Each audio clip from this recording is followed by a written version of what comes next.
terharu ya melihat kesungguhan mereka di dalam berislam ini dan punya target-target yang luar biasa. Target utamanya bagaimana orang tua mereka masuk Islam. Kita minta testimoni dari Syifa dikit ya. Gimana ini diserahkan langsung sama ayahnya kepada saya dulu di Kupang.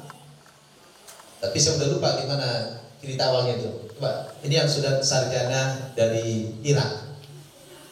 Cerita juga di Irak, nanti cerita juga pengalaman dari awal. Betul. Assalamualaikum warahmatullahi wabarakatuh. Waalaikumsalam warahmatullahi wabarakatuh. Terima kasih atas waktu dan kesempatan kepada saya. Sedikit memperkenalkan nama saya. Sebelum Islam, nama saya Abdul Sida Madalkanya Maskarena. Saya aja sampai sekarang dah hafal namanya. Abdul Sida Markarenas, apa itu? Yang susah nama orang Timur ini. Ya, terus nama Islamnya? Alhamdulillah, setelah saya memeluk agama Islam, nama saya diganti menjadi Syifa Inayah.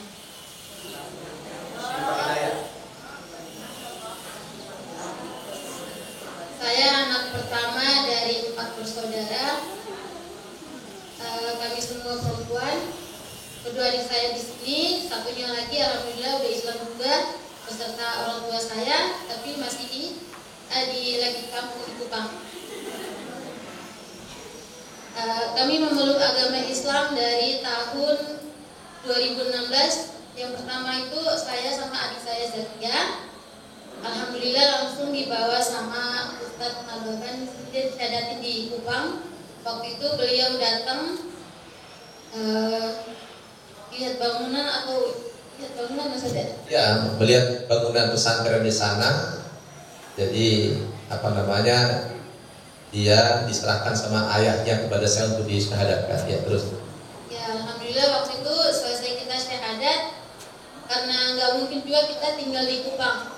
Karena di Kupang itu memang benar-benar mayoritas non muslim. Kalau misalkan setelah kita syahadat dan kita tinggal di sana, mau nggak mau pasti kita udah kembali lagi ke agama sebelumnya. Dan alhamdulillah masya Allahnya kita langsung dibawa Ustadz ke Jakarta untuk belajar apa itu Islam. Nah, setelah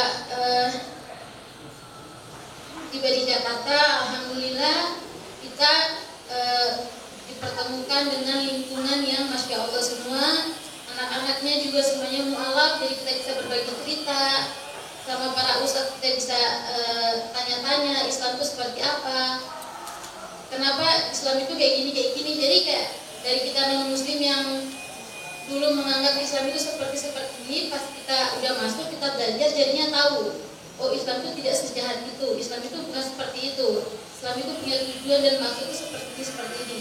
Alhamdulillah dari situ kita paham dan kita belajar terus. Kita juga mulai dakwahin ke orang tua, kita kasih tahu ke orang tua walaupun mereka nggak bertanya, tapi kita yang mau ngasih tahu aja. Alhamdulillah kita di sini itu dikasih fasilitas sama ustadz itu seperti ini. Kita tiap hari dikasih jajan sama ustadz. Dari situ kita berkomunikasi terus sama orang tua, berdoa terus. Alhamdulillah mereka juga hatinya tersentuh dan itu sama kami masuk dalam Islam. Setelah itu 2017 saya tamat SMA. Alhamdulillah 2018 saya dapat hadiah dari Duta Besar Irak dan teman saya 2 orang berangkat ke Irak Baghdad di Timur Tengah. Alhamdulillah di sana itu kita hampir 5 tahun di sana.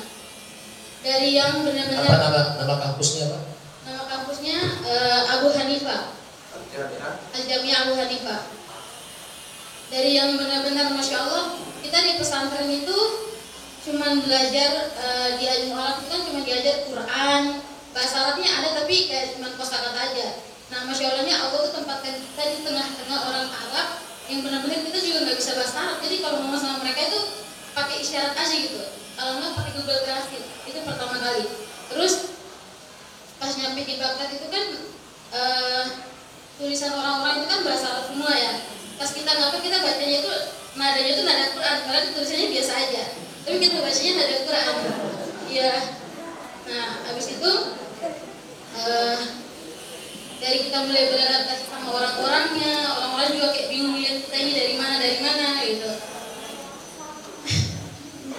Habis itu dari makanan mereka, awal bulan pertama itu kita nggak bisa makan makanan mereka, karena mereka itu makannya kalau nasi itu cuma siang aja. Kan kita Indonesia kan nggak bisa ya, harus pagi semua tuh harus nasi. Nah ini pagi sarapannya roti, siang baru nasi, malamnya roti lagi.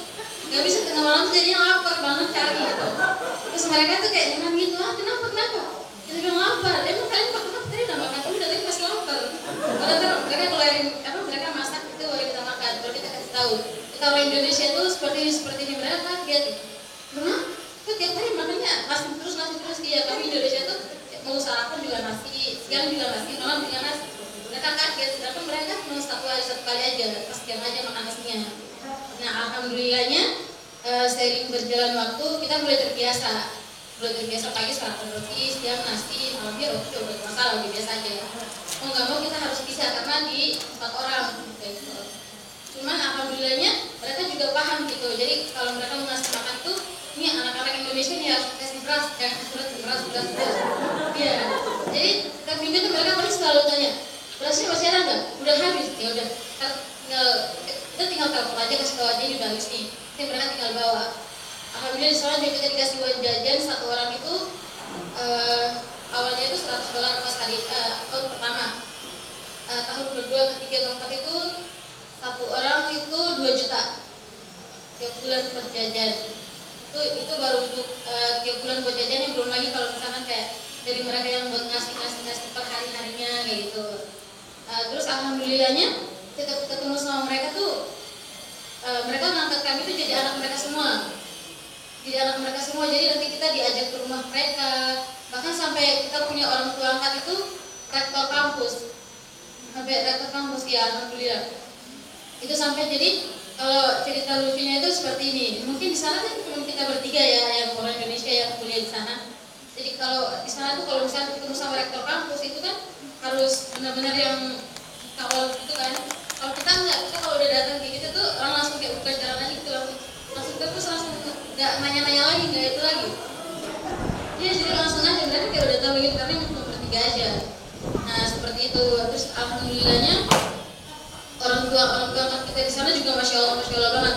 Apalagi kayak pas mereka tahu kita orang Indonesia, mereka seneng banget, suka banget lihat orang Indonesia kayak gitu. Apalagi akhlaknya masya Allah. Apalagi juga mereka tahu kan kita itu mu'alaf gitu. Jadi mereka tuh gimana ya, buat mereka tuh mereka tuh sayang banget sama kita, sayang banget. Apalagi pas kemarin kan udah tahun-tahun terakhir pas kita udah pulang, mereka tuh nggak mau, mereka sampai bilang nanti balik lagi sampai rektor kampus kita tuh ngasih kita lagi beasiswa lanjut S2 sampai S3.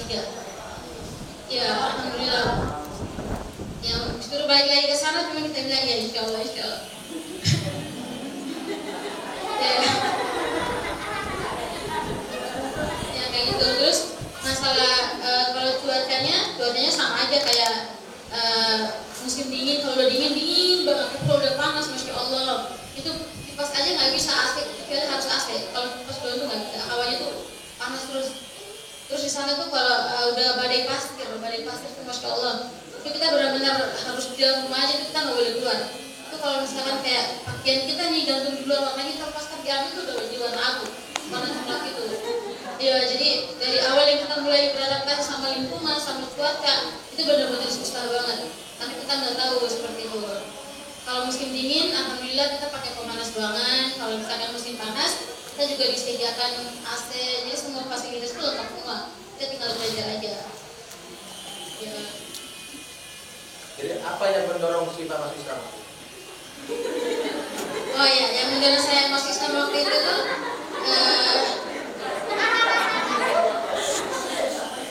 saya kan bertetangga sama saudara. Sebelumnya dia udah muslim juga. Nah pas dia pulang, saya melihat dia tuh masya Allah akhlaknya kepada orang tuanya, cara berpakaiannya ditutup semua. Kalau kita non muslim kan enggak ya, kita mau pakai apa aja terserah gitu. Kalau dia kan masya Allah dia sama orang tuanya tidak melawan, nurut, dia juga berubah dari Islam karena saya tertarik sama akhlaknya dan saya mau ikut dia untuk masuk Islam juga. Saya juga mau belajar apa itu Islam seperti itu.